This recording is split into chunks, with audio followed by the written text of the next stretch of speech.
My name is Karen. I'm 72 years old. I live in Charleston, South Carolina, and I never thought I'd need to run away from my own son's marriage to maintain my dignity.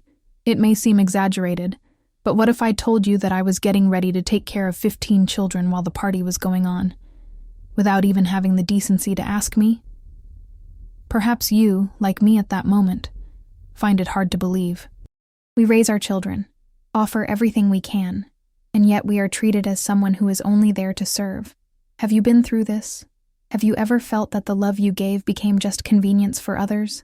Well, me too. And it was this feeling that made me stop and see everything with different eyes. In this video, I'll tell you how I discovered a hidden plan behind smiles and invitations. I'll show you the exact moment I turned the key, and how, with silence and firmness, I made them miss me in the most unexpected way. Not all revenge comes with screaming. Some come with absence. And mine, it was on the wedding day.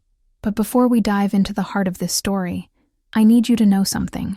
On the day of my own son's wedding, while everyone was waiting for me in an apron in the kitchen, and with a list of 15 children on my lap, I was far away, a long way off. While the guests arrived, the food did not come. While the children ran and screamed uncontrollably, the bride cried. The groom called me non-stop. And me? I was in a bathrobe, on a quiet balcony, drinking jasmine tea and listening to the sound of the water hitting the stones. I disappeared, but not out of malice. I just withdrew from the place where I was treated as a labor disguised as a mother. And if you think that was easy, it wasn't.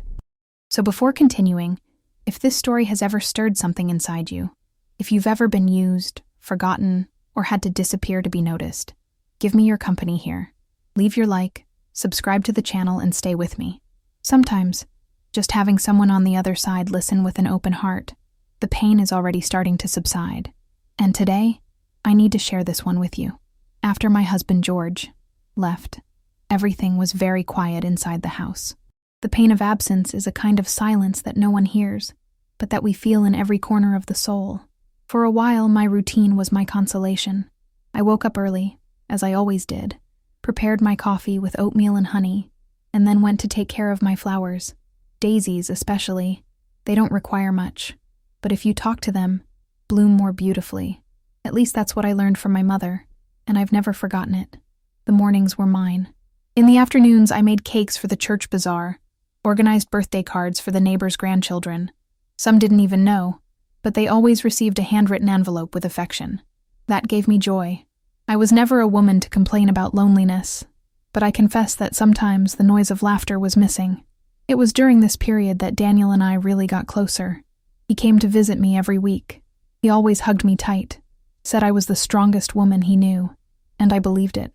When she met Madison, she called me the next day just to say, "Mom, you're going to love her." And indeed, I loved it. Madison seemed like a good girl, teacher of small children, calm voice, hair always tied up with those discreet bows. She called me Miss Karen with respect, and praised me for even the simplest cookies I made. "You should open a bakery," she said, smiling with her eyes. The first time they had dinner here at home, she helped dry the dishes, arrange the couch cushions, and gave me a kiss on the cheek before leaving. That day, I thought, I think I've got a daughter. So when the engagement was announced, it was natural. I was moved. I even cried. Daniel looked at me and said, "Mom, are you up for taking care of the buffet? No one cooks like you." And I, silly with love, accepted even before he finished the sentence. It was a gift from the heart, you know. I wanted to give them a beautiful start, like George and I did. I started writing down menu ideas, tested new recipes, calculated portions for 120 people. I even created a spreadsheet on the computer, with the help of my younger neighbor, because spreadsheets have never been my strong suit. They thanked him, of course. They hugged me, said I was the soul of the party.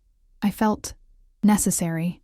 And this, for a widowed woman, is a kind of warming affection. Over the next few months, my home became an extension of the wedding preparation. I received napkin samples, did pie tests, borrowed crockery from the church. Madison was still kind, but began to become more practical. She no longer complimented me so much. She didn't ask if I was tired. It was as if I already knew that I would do everything. And Daniel, I was always in a hurry. worried about the budget, talking about strategic cuts, as if my time was not one of them.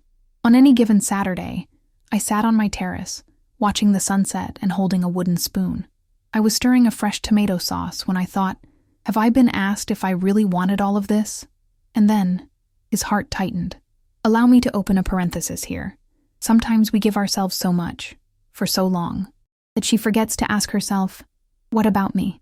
Am I being respected? Am I being seen? If you've ever felt that emptiness hidden behind a smile, comment below, it's true, or I've lived it.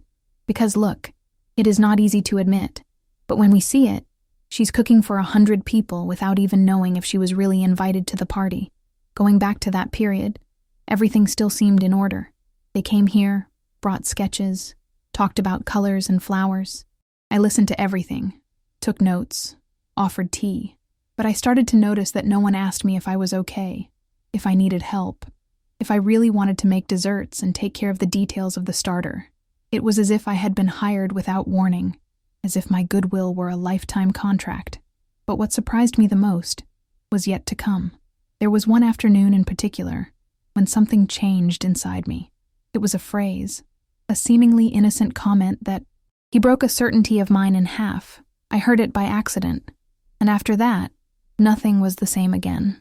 You know that feeling that they are laughing at you behind your back while you strive to do everything right? That's that. It was on that day that I realized it was no longer just the buffet. It was much, much more than that. That week, I already had everything triggered. A closed menu, suppliers talked, my kitchen was practically a wedding headquarters. But it was also at this time that the little things started to poke me, as if the universe was trying to warn me, only tactfully. The first time was when Madison called me to align the details. So far, normal, but the tone was different, without affection, without that sweet way that she always had. Miss Karen, can you also take care of the arrangement of the tables in the hall? It's just that the decoration company is charging a lot. He spoke as if asking for a silly favor, but with the naturalness of someone who already expected a yes, and I, as always, said yes. But at that time, I noticed that she didn't even wait for my answer. I was already moving on with the next subject. That stayed with me. I wondered, is she just stressed about the marriage? Or did you see me as part of the team? The following days brought more of that. Daniel almost didn't call me anymore to find out how I was, just to ask if I had already defined dessert. When he came to visit me, he sat on the couch and started talking about budget cuts. If we save on flowers, we can invest more in the DJ. Do you think you can adapt the menu to cheaper ingredients? I said yes. I have always said yes. But something inside me began to answer no, very quietly, and then came the barbecue. It was a clear Sunday, in the backyard of Madison's sister's house. I brought my famous apple pie and was greeted with smiles, but nothing warm. Madison gave me a kiss on the cheek, but she was in a hurry, pacing back and forth. People treated me well, of course, but as if I was already there in function. It was subtle, but I felt it. I listened.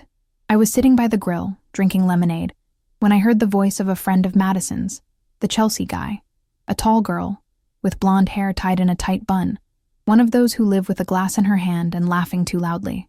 She was talking to another woman, pointing at me without realizing that I was listening.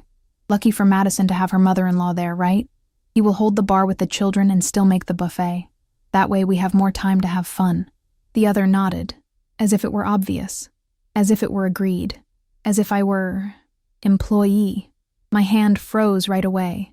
I felt the glass slip a little, the cold sweat on the back of my neck, and that old tightness in my chest that only appears when we understand that it was put in a place without being asked. I swallowed hard and smiled on the outside, but inside, something broke, because until that moment, I still thought I was loved, that he was doing it for love. But at that moment, I realized that I was being cast in a role I didn't even know existed. Head cook, decorator, and nanny on duty. All together, all for free. It's all presumed.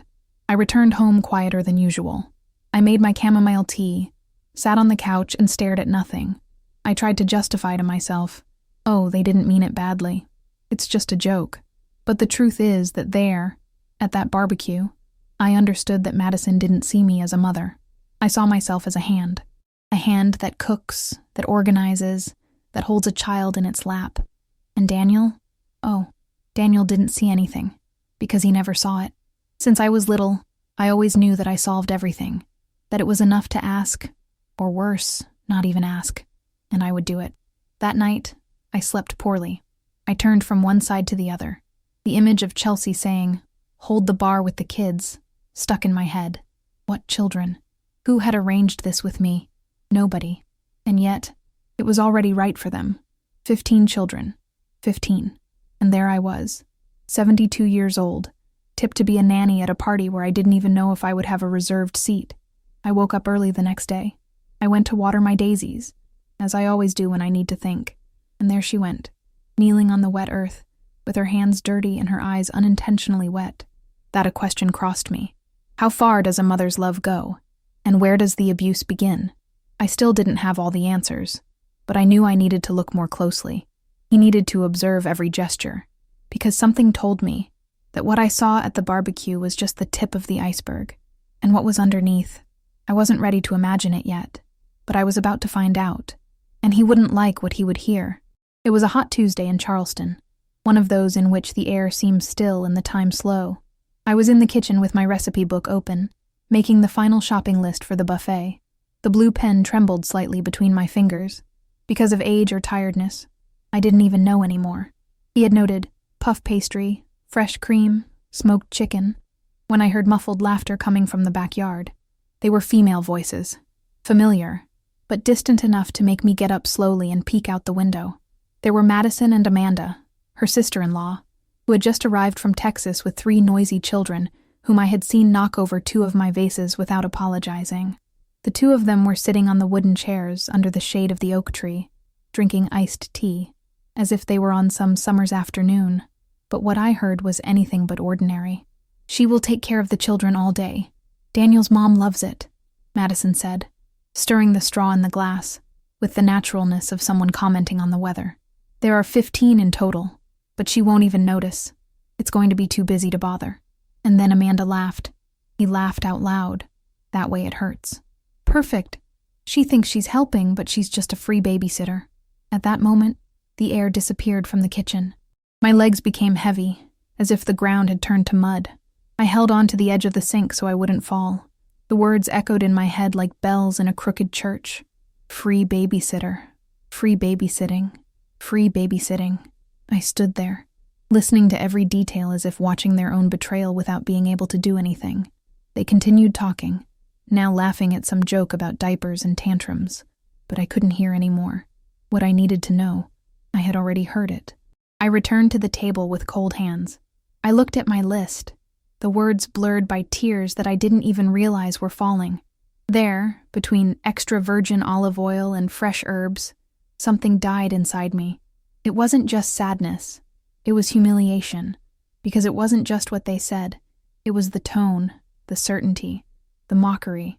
Madison never asked me if I would be willing to take care of the children. He never asked if I could handle it. He never asked if I wanted to. She simply decided. And Amanda? He laughed as if he had understood everything. As if you know that certain women, like me, always say yes. I sat there, motionless, for several minutes.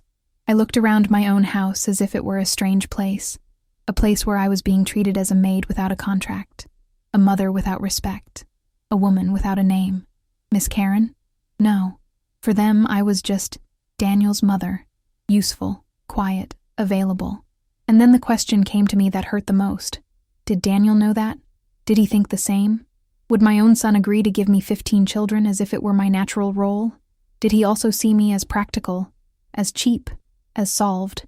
Because there it was no longer a question of helping or not helping. It was a matter of respect, of dignity. I got up with difficulty. My back hurt, but not as much as my chest.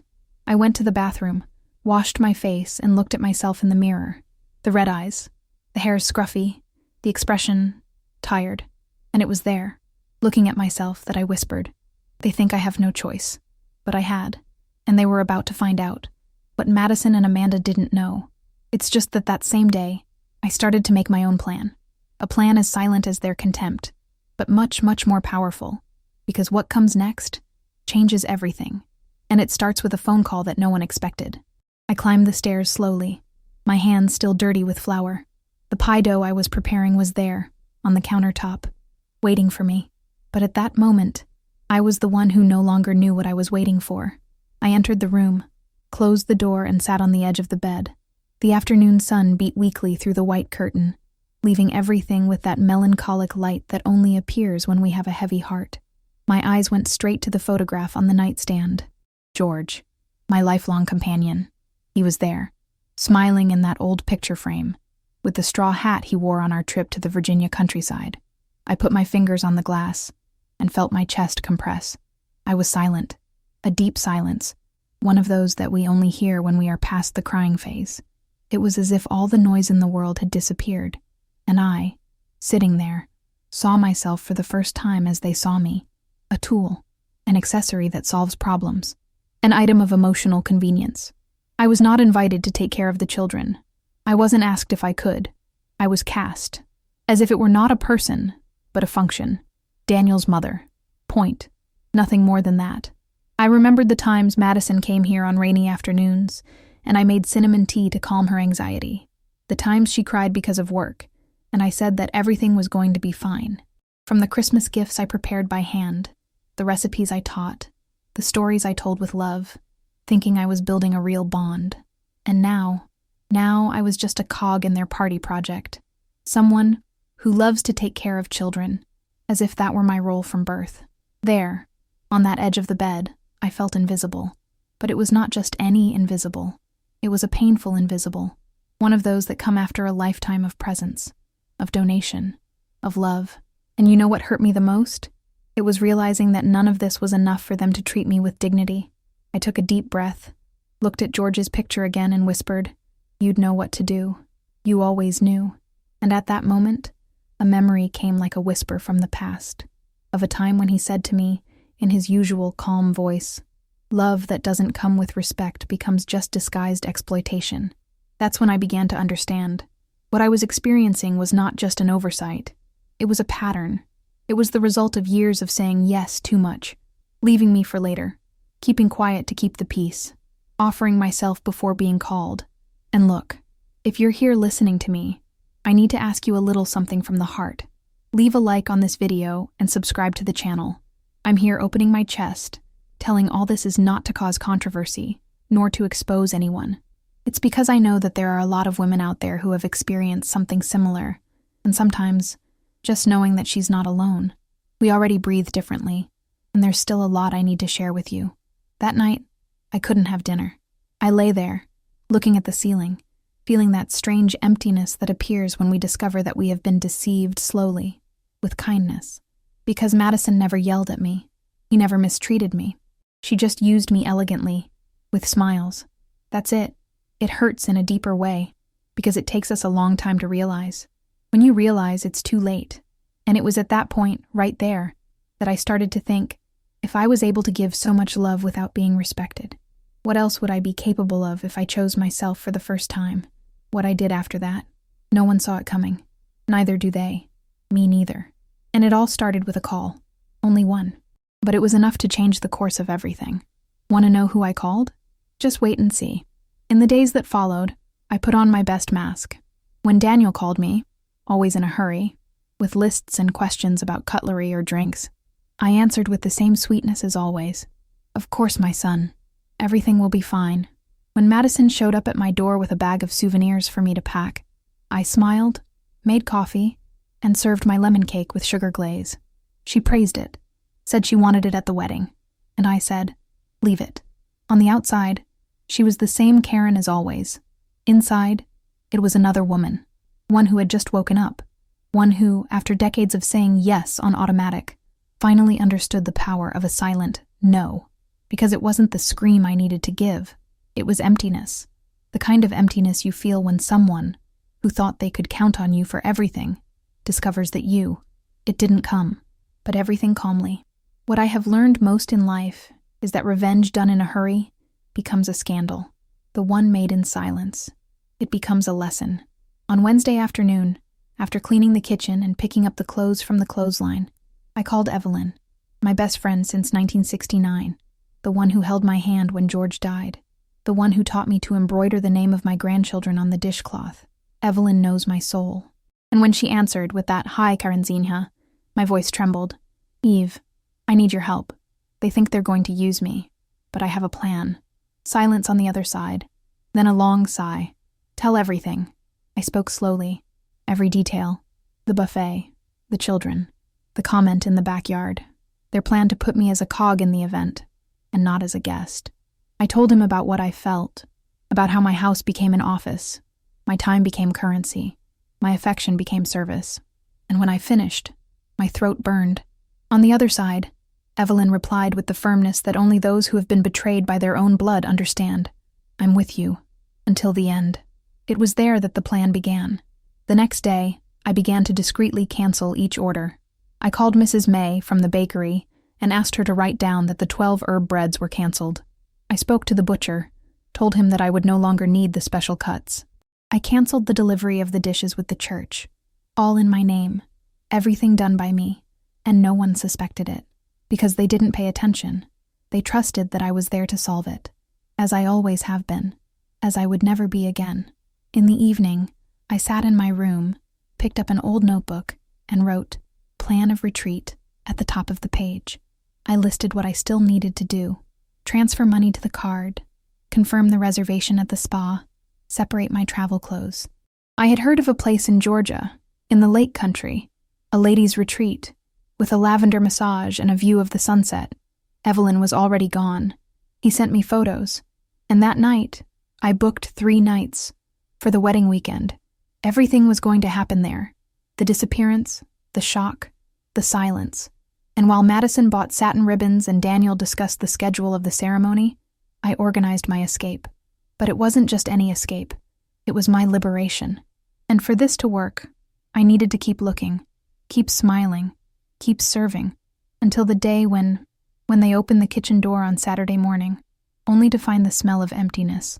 But before that, there was still a conversation that I needed to have, one that would keep me up at night, but that would also confirm something my heart already suspected.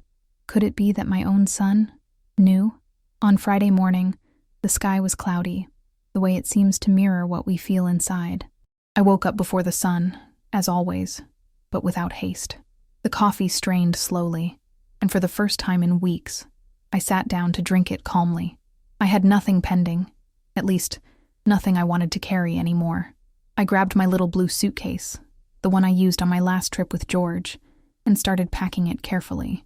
I took light clothes, my flowered cotton dress, a white cardigan, slippers, my medicines, the hairbrush, and the book I read when my head hurt, Women Who Run with the Wolves. That was no ordinary trip. It was an act of faith. It was a clean cut. It was the first yes I had said to myself in a long, long time. I canceled the rest of the flowers. I called Mrs. Clara from the flower shop and said that the arrangements would no longer be necessary.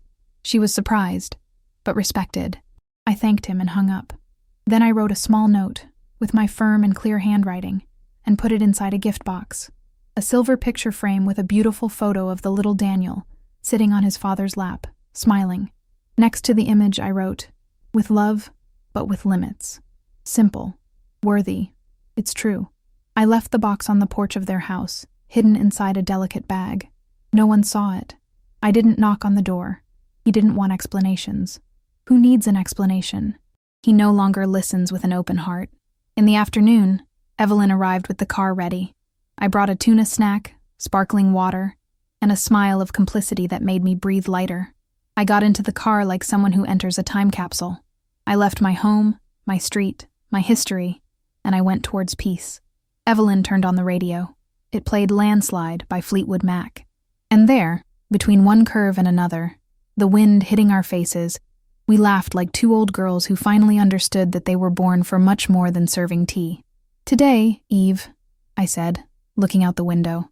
"Today I have ceased to be useful, and I started to be free."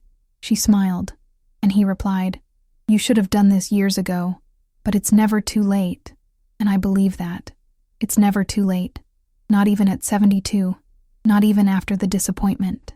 Because sometimes, life just really begins when we learn to withdraw.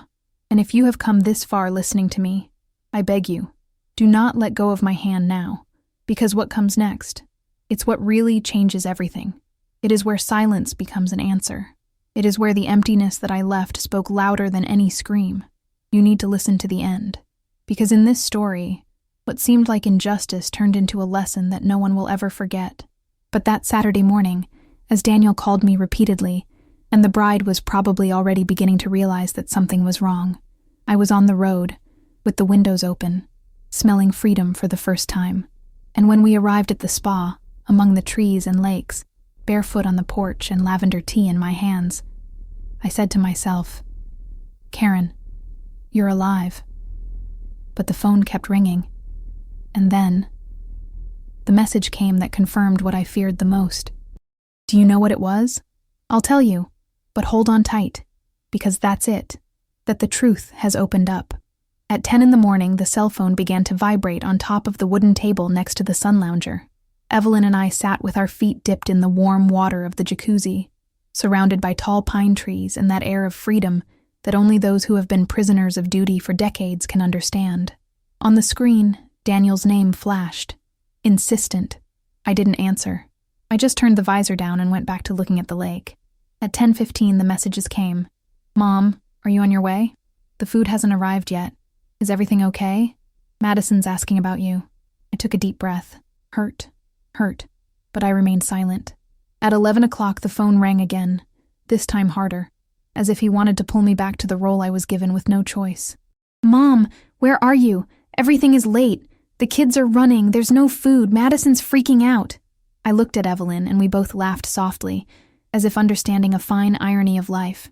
Gently, I turned off the cell phone and put it inside my bag, and with even more care, I turned off my past of submission along with him.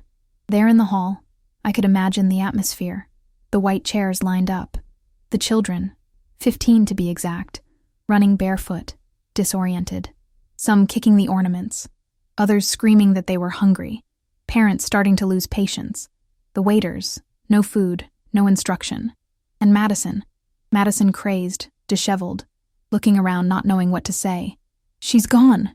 The old woman ran away, she screamed, according to what Evelyn told me after she saw a recording circulating on her niece's networks.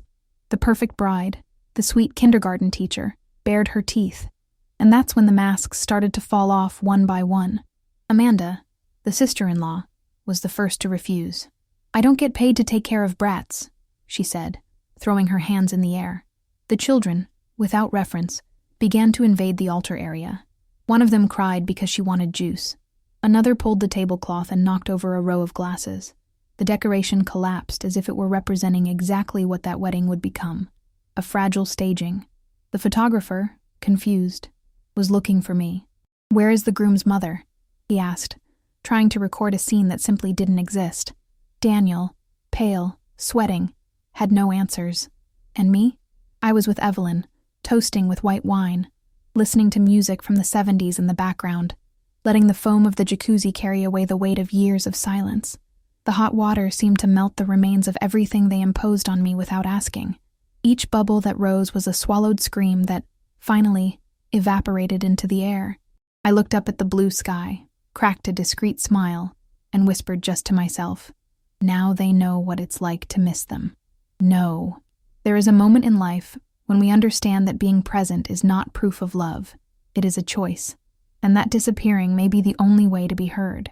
If you've been through this, if you've ever had to disappear for someone to notice you, comment below with a "it's true" or a "I know how it is." Because it's not an escape, folks.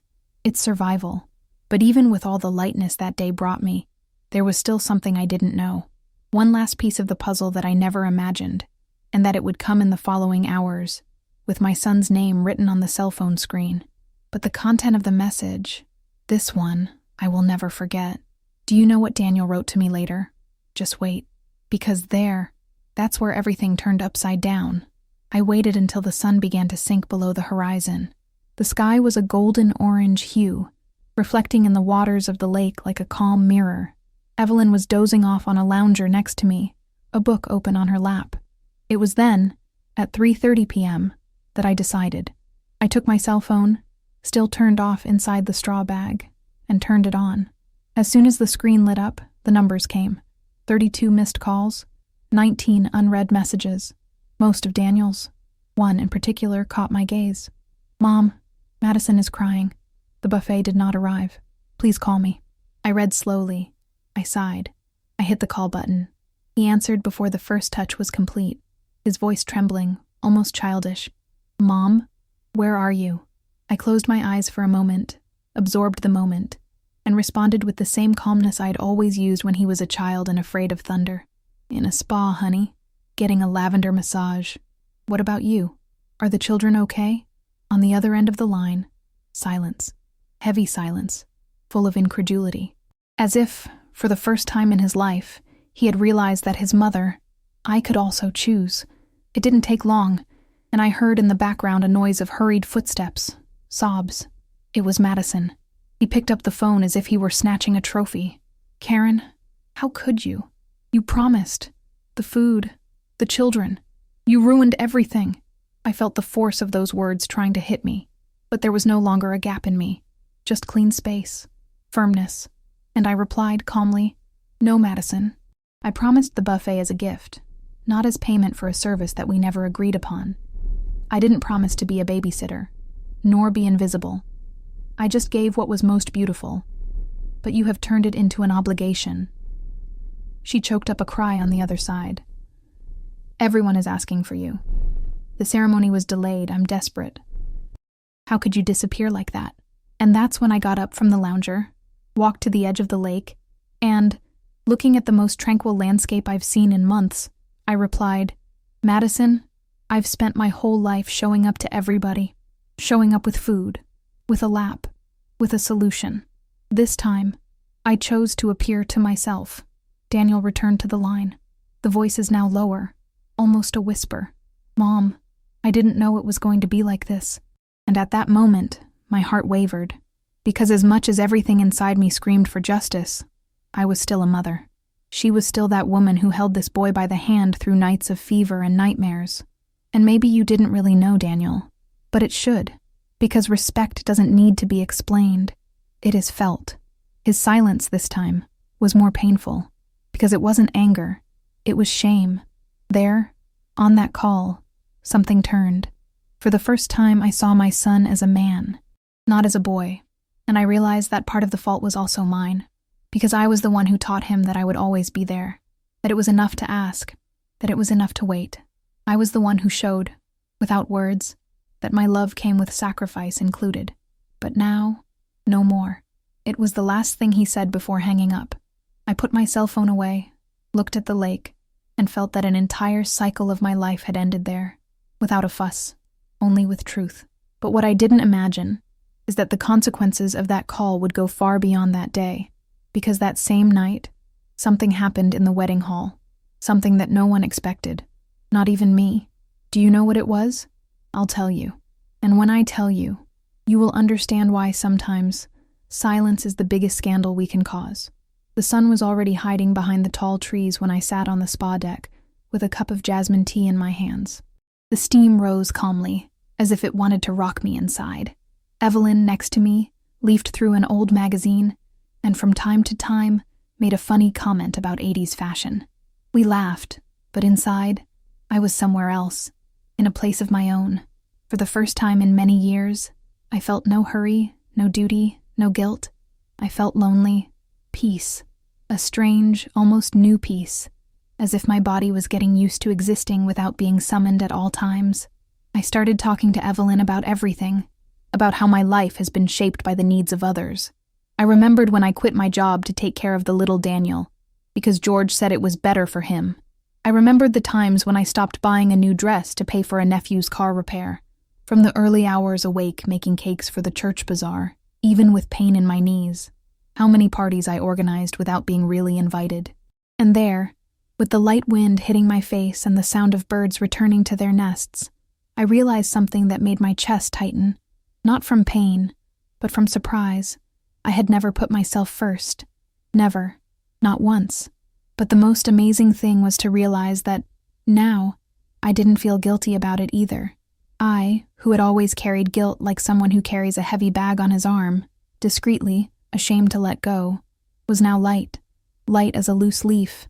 I took my diary, the one with the blue cover that I got from Evelyn in my 70s, and wrote calmly, in beautiful handwriting, as if I were recording something sacred.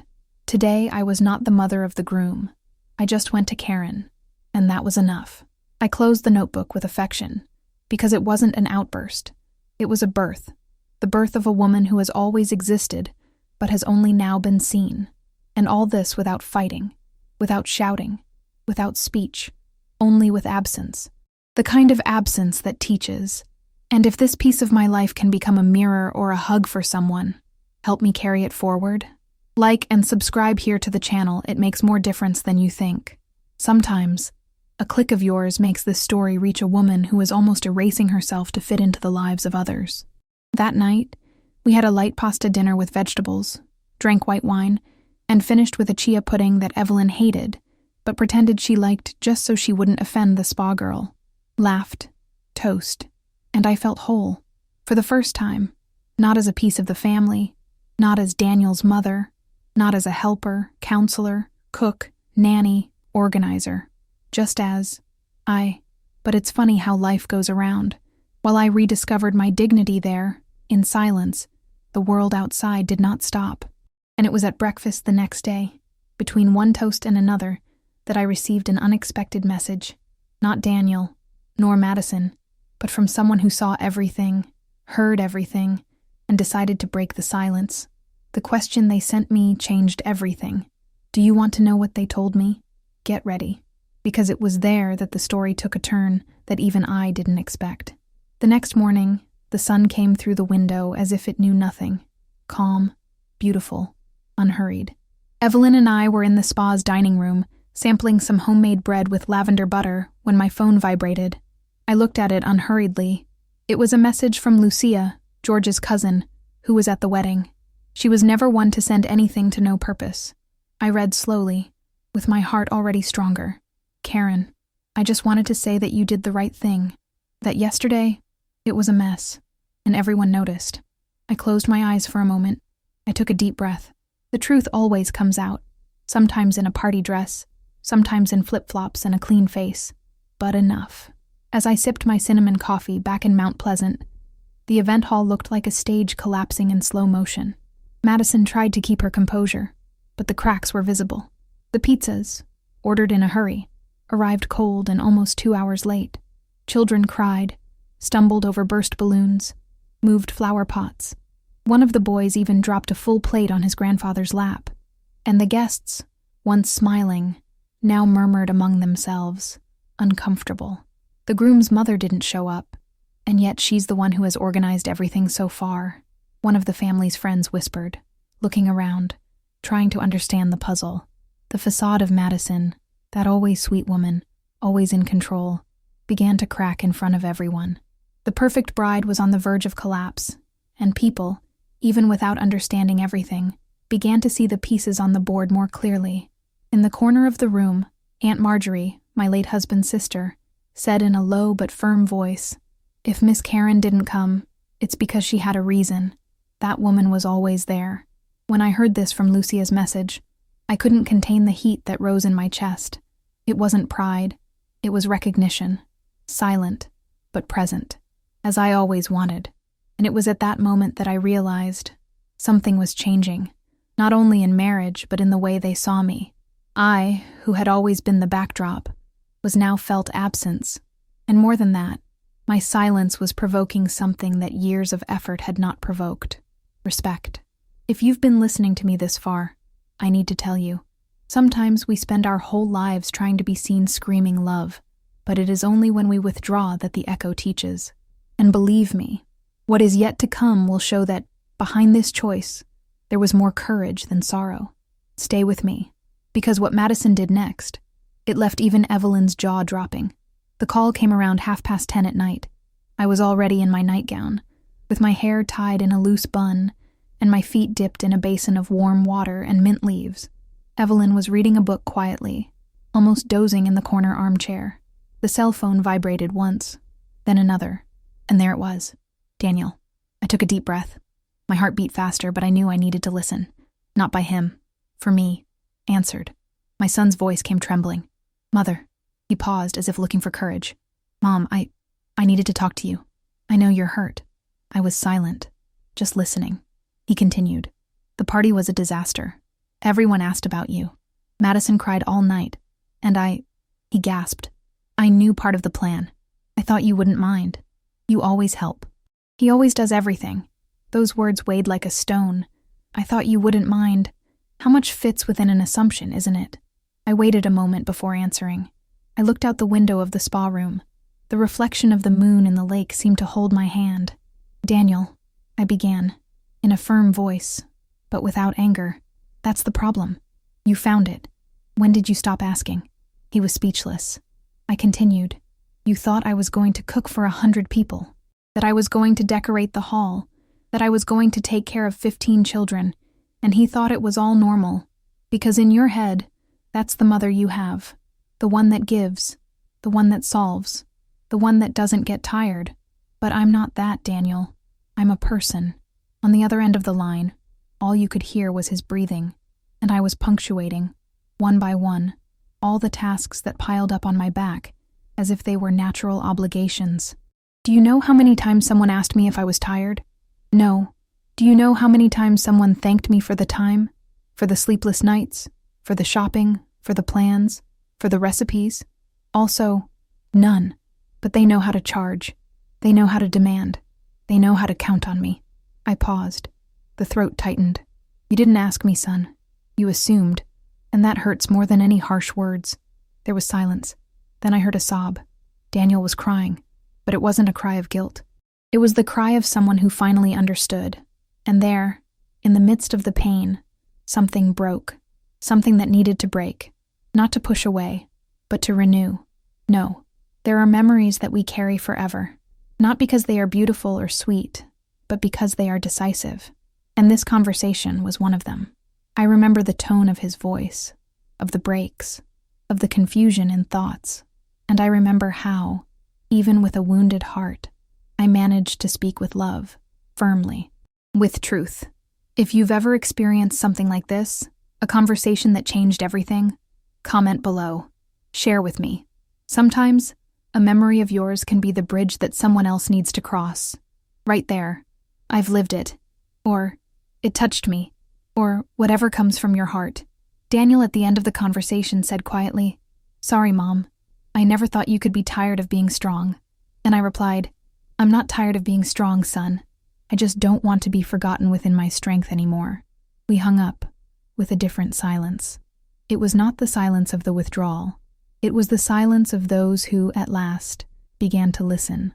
But what I didn't expect was that the next day I would receive an unexpected visitor. A person who wasn't on my list. But that came with words that I would never imagine hearing.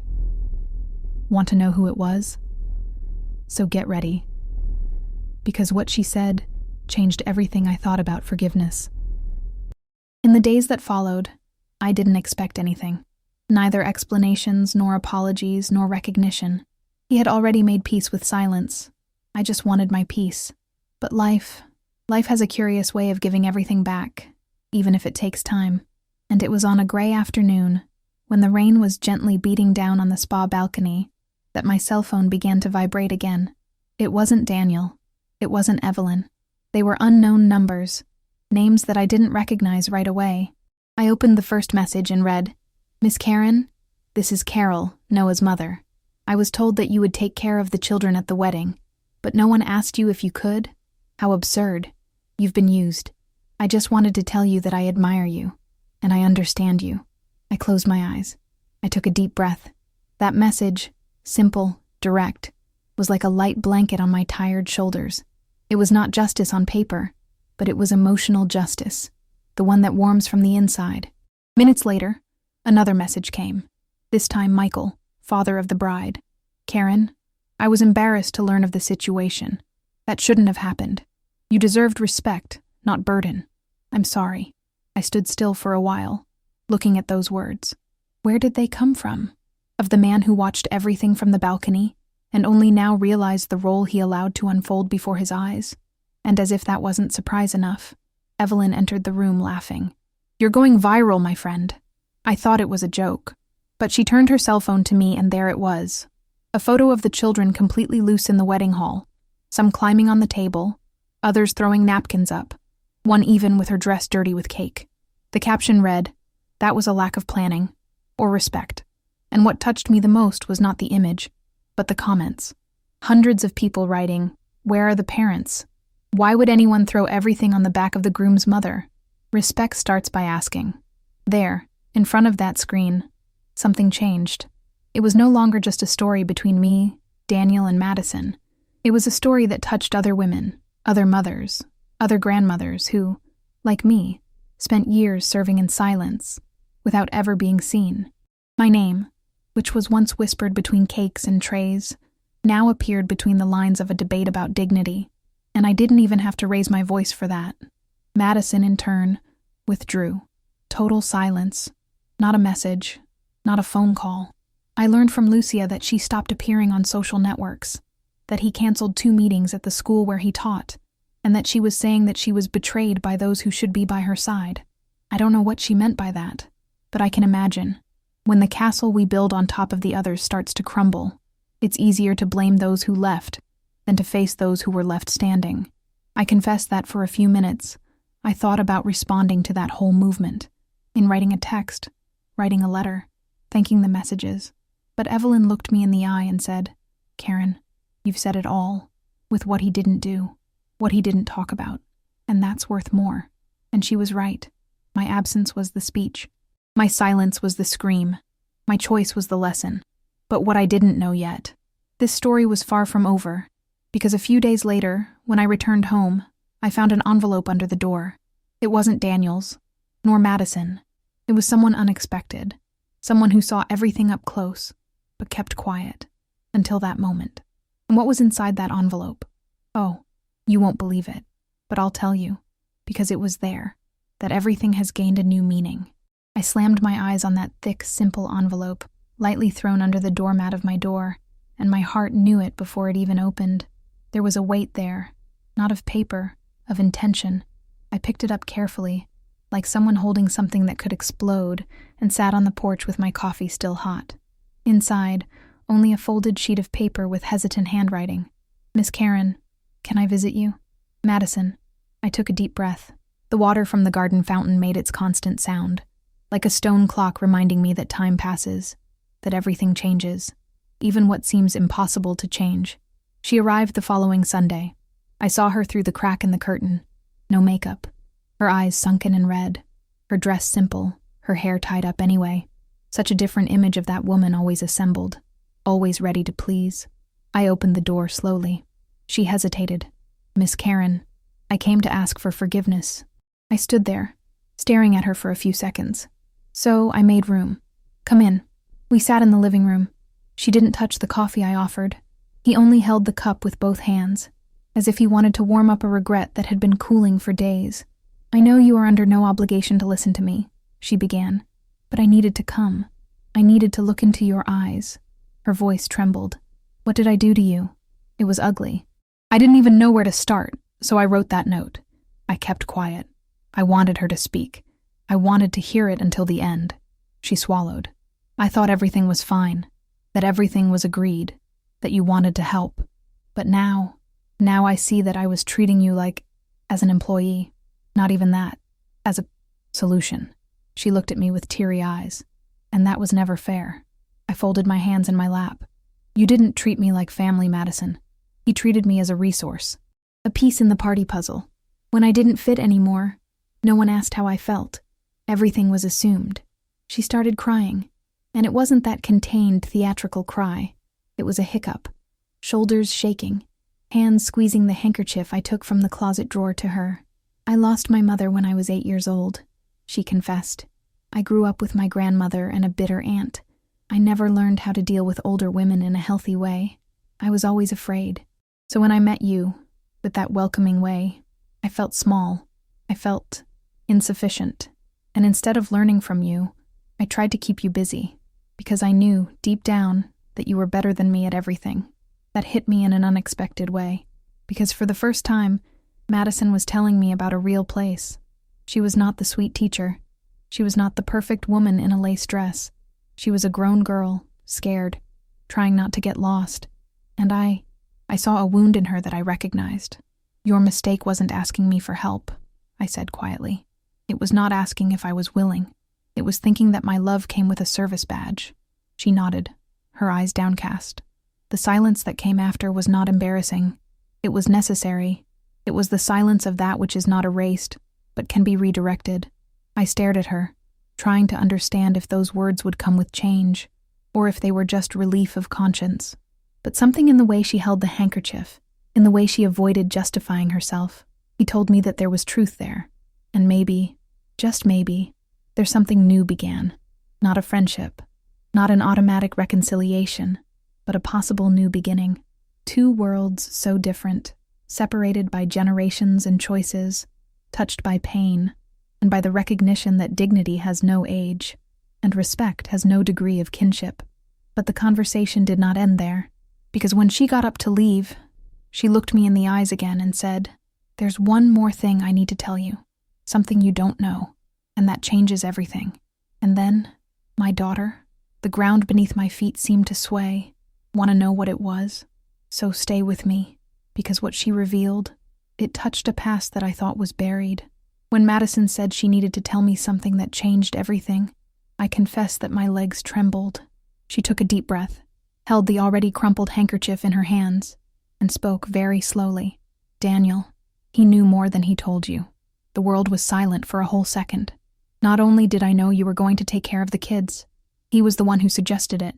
He said that it would be better this way, that the children's mothers would not be able to enjoy the party if there was no one they trusted, and that you always took care of everything." I closed my eyes, not because of the new pain, but because of the confirmation of the old. Sometimes the truth comes as a slap, others, like a tired sigh. That was no surprise. It was just the end point of an intuition that I had carried inside me for a long time.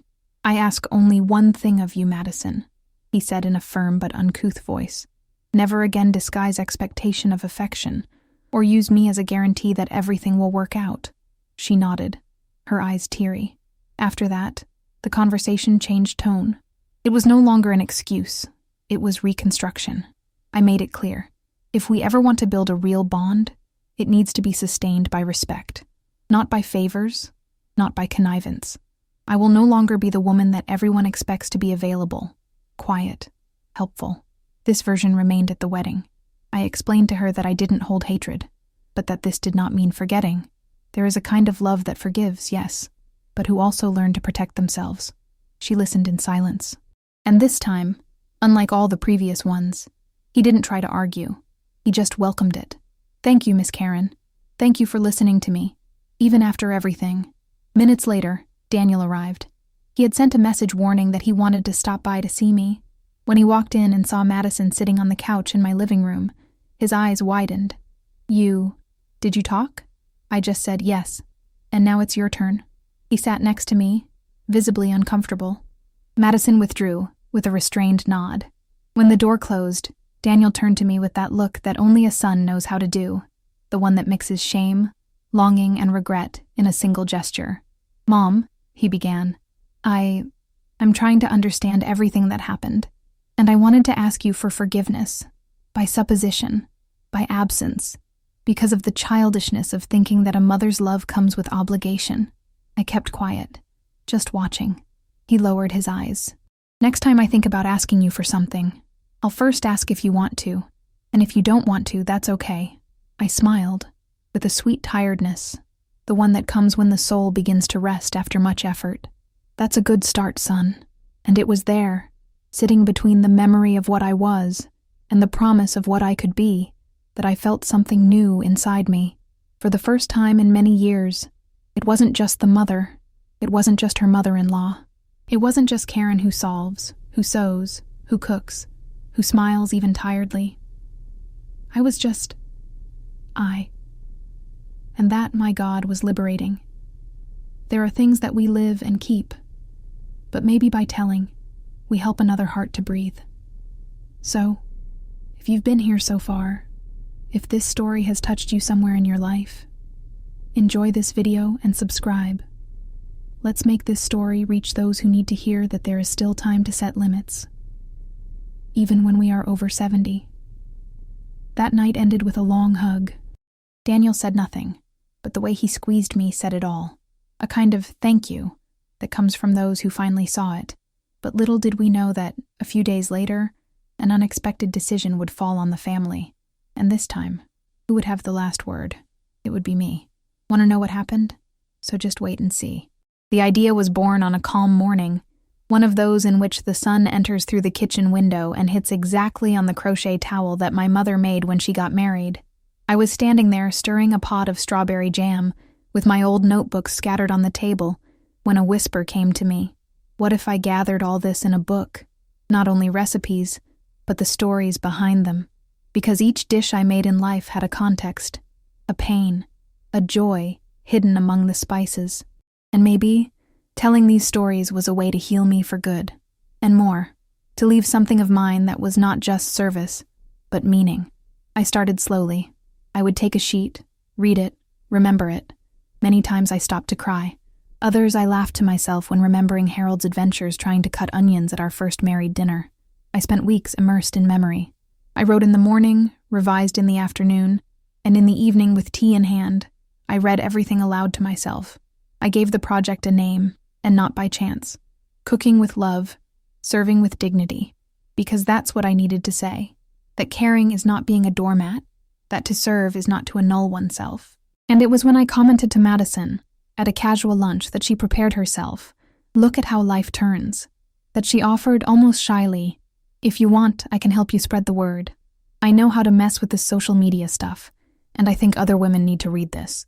I watched her face well, looking for any trace of vanity, of convenience. I didn't find it. There was truth. And for the first time, I accepted his help not as a favor or an obligation, but as a gesture of a new beginning. Daniel also entered the story. He organized a small event at a Charleston community library. He said it would be intimate, just friends and a few people from the church. But when I got there, I saw the room full, women of all ages, some with children on their laps, others with silver hair like mine, all with a look that I knew well, that of someone who had already taken too much care, talked too little, and now was looking for a space for herself. I spoke few words that day. I've never been good with a microphone, but I read an excerpt from the book, from a chapter called My Son's Favorite Dish, and the silence I swallowed for him. When I finished, a lady hugged me and whispered, "You told my story, with other ingredients." And it was there that I understood. I had not become a writer, nor an influencer. I had become a mirror. After that, some neighbors started looking for me. They came with cakes, flowers, or just in the mood to talk. They sat with me on the porch and talked about ungrateful husbands, children who only call when they need to, grandchildren who don't even look them in the eye. And I listened, because now I knew my pain wasn't just mine. It was an echo. And you know what? In the midst of all this, I felt something I hadn't felt in a long time. Pride in myself, for the first time. Not for what I did for others, but for what I managed to build from the inside out. And there is a phrase that came to me at that time, which I wrote in pencil at the end of the book, and which I carry as a mantra today. We don't stop being good when we learn to say no. We only become good for ourselves as well. If you have come this far with me, if these words resonate in some corner of your heart, stay with me, because there is still a part of this story missing, an outcome that no one expected. Because what happened after that release, it made me cry in a way that I hadn't cried in a while. Want to know what it was? So get ready, because what's next? It will change everything. I received the message on a Sunday morning, while watering my violets at the window. The phone vibrated, and for a second, I thought it was another friend commenting on the book, or Evelyn sending some new recipe. But it was Daniel. Just 2 sentences, short, but loaded with a new, almost reverent care. "Mom, Lily was born. We are fine. We want you to meet your granddaughter, but only when he wants. There is no hurry. There is no charge." I read and reread that as someone who faces a miracle, not for the words themselves, but for what they represented. After so many years of being expected, demanded, presumed, for the first time, someone gave me space. Space to be, to choose, to breathe. And it was there, barefoot on the cold kitchen floor, that I cried. Not of sadness, but of relief. It took me a few hours to respond.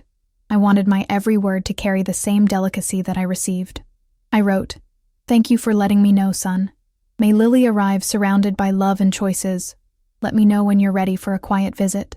They responded with a "always ready," and 2 days later, I went to the hospital. I took with me a handkerchief embroidered by my mother, one of those that we keep in boxes with a lavender scent. I entered the room slowly, unhurriedly, as if stepping into a sacred place. Madison had a tired but serene face. When he saw me, he smiled. A simple, true smile, without masks. Daniel hugged me, and then they handed me that tiny little thing, wrapped in a pink blanket. Lily. I held my granddaughter with the hands that have held so many lives, and I whispered to her, just to her, "You will not be used, my little one. She will be loved with dignity, with space to be whoever you want, with a voice." And in that instant, something inside me healed, as if history had made a whole circle to finally rest in peace. Madison looked at me and said gently, "If you want, we'd love to have you in the first few months, but only if you want to, only as a grandmother, only when I can." I took a deep breath. I didn't respond immediately. I waited to feel it, and then he said in a firm, sweet tone, "I can come once a week. On the other days, you'll do well. You have everything you need, and when they don't, they'll know how to ask me, not to presume me." She nodded with teary eyes. In that hospital room, surrounded by machines beeping low and smelling of talcum powder, I understood. To love is not to carry the world on one's shoulders for others. To truly love is to allow yourself to be whole by their side. And there, with Lily sleeping on my lap, I was just that, whole. For the first time, I loved with chosen presence, not with automatic sacrifice. But what I didn't know is that Lily would bring more than renewal. To bring a new being into the world is also to open old doors, and one of those doors, which I thought was locked forever, was about to open. A connection from the past, a forgotten name, an unexpected invitation. Want to know what happened? So stay with me, because time still had one more surprise in store for me. It was late afternoon in Charleston, that kind of sky that mixes gold with a slight pink, as if the day apologized for ending so quickly. I walked slowly along the well-known sidewalks, the same ones I walked for decades going to church, to the bakery, to the neighbors' houses.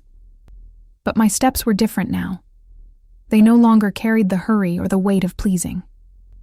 I walked as if I belonged, not to someone, but to myself. I passed by the small square where I used to take little Daniel to play, and I found myself there, young, with my knees still good, my dark hair tied in a hurried bun, my heart full of hope. I gave a small smile, one of those that only we understand, and continued.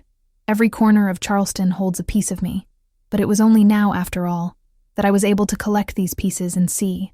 They formed someone who deserved to be looked at, listened to, respected. Someone who was not only a mother, wife, volunteer, hostess. It was Karen, and that was enough. I brought Harold flowers that day. Sunflowers, because he said they matched my way of seeing the world, even when the world wasn't pretty. I arrived at his grave and sat on the stone bench as I always did. I took my book out of my bag, with the ends of the pages already marked from so much leafing. I opened to a passage that I wrote crying, and that I now read firmly.